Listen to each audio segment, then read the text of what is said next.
Bien, Monsieur Juncker,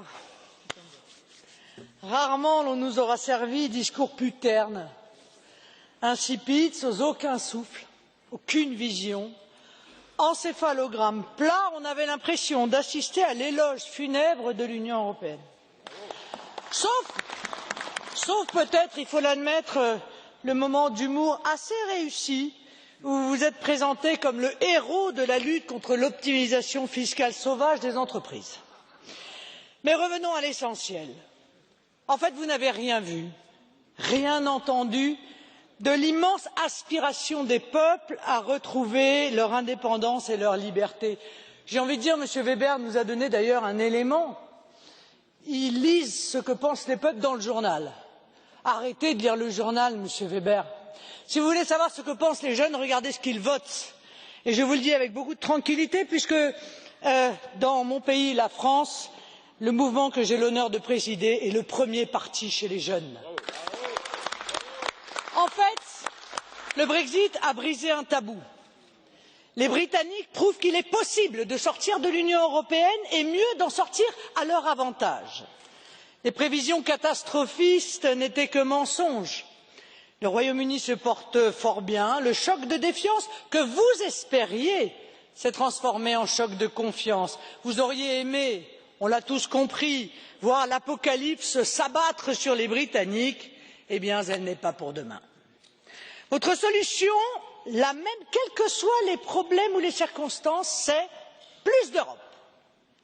Terrorisme, immigration, économie, agriculture, vous comptez sur l'Europe pour nous protéger, mais cette Europe qui nous protège, je mets des énormes guillemets, personne n'y croit plus.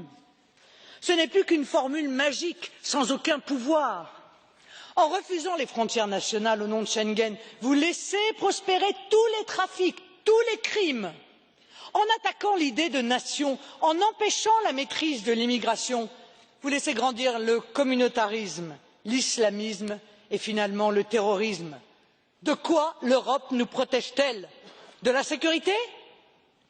En imposant une politique économique destructrice aux pays du sud de l'Europe pour sauver l'euro et non les peuples, vous avez tué la croissance économique, mis en liquidation de très nombreuses entreprises et fait exploser le chômage.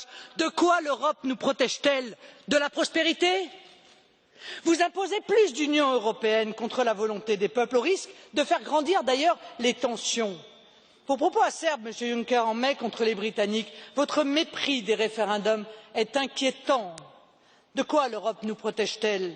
De la liberté? De la démocratie? Il est temps de passer la main.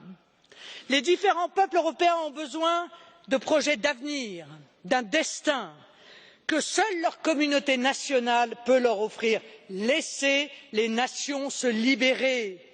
Laissez-les coopérer entre elles, comme elles le veulent, mieux qu'avec Bruxelles.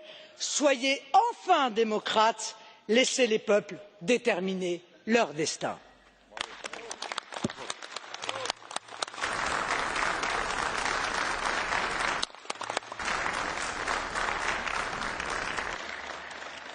Madame Le Pen, allez-vous lancer un appel au Frexit dans un avenir proche? Est-ce qu'il en sera question dans votre campagne présidentielle?